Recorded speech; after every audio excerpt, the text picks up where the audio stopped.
अस्सलामु अलैकुम प्यारे दोस्तों। आज इस वीडियो में हम ऐसे सहाबी के बारे बात करेंगे जो बचपन से ही गुलाम बनकर आप नबी सल्लल्लाहु अलैहि वसल्लम की खिदमत करते रहे। इन सहाबी का नाम हज़रत ज़ैद बिन हारिसा रज़ियल्लाहु अन्हा है।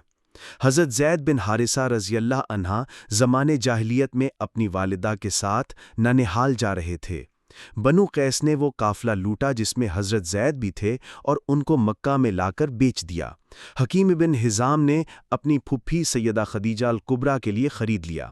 जब सैयदा खदीजा का निकाह नबी अलैहिस्सलाम से हुआ तो उन्होंने ज़ैद को नबी करीम की खिदमत में बतौर हदिया पेश किया। ज़ैद के वालिद को उनकी जुदाई का बड़ा सदमा था। औलाद की मोहब्बत फितरी चीज़ होती है, चुनाचे वो ज़ैद के फ़िराक़ में रोते और अशार पढ़ते फिरा करते। चंद अशार का तर्जुमा दर्ज झैल है। मैं ज़ैद की याद में रो रहा हूँ और ये भी नहीं जानता कि वो ज़िंदा है जो उसकी उम्मीद रखूँ या मुर्दा है कि उससे मायूस हो जाऊँ। इन्होंने गरज ये अशार पढ़कर रोते रहे। इत्तेफाक से उनकी कौम के चंद लोगों का हज पर जाना हुआ। उन्होंने ज़ैद को पहचाना, बाप की दास्तान सुनाई और अशार सुनाए। हज़रत ज़ैद ने उसके जवाब में 3 अशार लिख भेजे जिनका मतलब ये था कि मैं मक्का में हूँ। उन लोगों ने जाकर ज़ैद की बातें उनके वालिद को सुनाईं और अशार भी सुनाए, पता भी बताया। उनके वालिद और चचा फिदिये की रकम लेकर उनको गुलामी से छुड़ाने की खातिर मक्का पहुंचे। नबी करीम की खिदमत में अर्ज़ किया, हाशिम की औलाद और अपनी कौम के सरदार, आप लोग मस्जिद हराम के रहने वाले हैं और अल्लाह ताला के घर के पड़ोसी हैं। आप कैदियों को रिहा कराते हैं, भूखों को खाना खिलाते हैं। हम अपने बेटे की तलब में आपके पास आए हैं, आप फिदिया लेकर उसको रिहा करें, आपका हम पर एहसान होगा। नबी अकरम ने फरमाया कि बस इतनी सी बात है। कहने लगे, जी बस यही अर्ज़ है। नबी अकरम ने फरमाया, इसको भुला लो और पूछ लो, और अगर वो तुम्हारे साथ जाना चाहे तो बगैर फिदिये के तुम्हारी नज़र है, और अगर वो ना जाना चाहे तो मैं ऐसे शख्स पर जबर नहीं करना चाहता जो खुद ना जाना चाहता हो। उन्होंने कहा कि आपने इस्तेहकाक से ज्यादा हम पर करम किया, ये बात बाखुशी मंजूर है। हज़रत ज़ैद बुलाए गए। नबी अलैहिस्सलाम ने फरमाया, तुम इनको पहचानते हो? अर्ज़ किया, जी हाँ, मेरे बाप हैं और ये मेरे चचा। नबी अलैहिस्सलाम ने फरमाया कि मेरा हाल भी तुम्हें मालूम है। अब तुमको इख्तियार है कि मेरे पास रहना चाहो तो रहो और इनके साथ जाना चाहो तो इजाज़त है। हज़रत ज़ैद ने अर्ज़ किया कि या रसूलुल्लाह, मैं आपके मुकाबले में भला किसको पसंद कर सकता हूँ?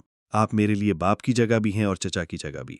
उन दोनों बाप चचा ने समझाया कि ज़ैद, आज़ादी पर गुलामी को तरजीह दे रहे हो? बाप चचा और सब घर वालों के मुकाबले में गुलाम रहने को पसंद करते हो? हज़रत ज़ैद ने कहा कि हाँ, मैंने आप में ऐसी बात देखी है। हज़रत साइब बिन यजीद ये रिवायत करते हैं कि मैं अपने लड़कपन में बीमार पड़ा। मेरी खाला मुझे आप सल्लल्लाहु अलैहि वसल्लम की खिदमत में ले गईं। आप सल्लल्लाहु अलैहि वसल्लम ने मेरे सर पर हाथ फेरा और बरकत की दुआ दी। उसके बाद आप सल्लल्लाहु अलैहि वसल्लम ने वुज़ू किया। मैंने जब कुछ पानी बचा हुआ देखा तो उसे पी लिया। अजीब बात है कि बच्चों में भी हुसूल बरकत का इतना शौक था। एक मर्तबा नबी अलैहिस्सलाम तशरीफ ले जा रहे थे कि आपने कुछ बच्चों को एक जगह जमा देखा। एक लड़का उनके दरमियान में अजान देते हुए हजरत बिलाल की नकल उतार रहा था और दूसरे बच्चे हंस रहे थे। आपको देखकर सब बच्चे सहम गए। नबी अलैहिस्सलाम ने बड़े बच्चे अबू महजूरा को इशारे से अपनी तरफ बुलाया। जब वो करीब आया तो आपने उसके पेशानी के बालों से उसे पकड़ लिया और फरमाया कि मुझे भी वही अजान सुनाओ जो तुम दूसरों को सुना रहे थे। पहले तो अबू महजूरा ने उज़्र पेश करने की कोशिश की, मगर जल्दी एहसास हो गया कि अजान सुनाकर जल्दी जान छूट जाएगी। जब सुनाते सुनाते अशहदु अन्ना मुहम्मद रसूलुल्लाह पर पहुंचे तो दिल की हालत बदल गई। अजान खत्म होने पर नबी अलैहिस्सलाम ने फरमाया, अच्छा जाओ। कहने लगे, कहाँ जाऊं? अब जहां आप वाली टीम जाएंगे अबू महजूरा वहीं जाएगा। उसके बाद अबू महजूरा ने अपनी पेशानी के बाल उम्र भर न कटवाए, तबर्रुक के तौर पर इस यादगार को कायम रखा।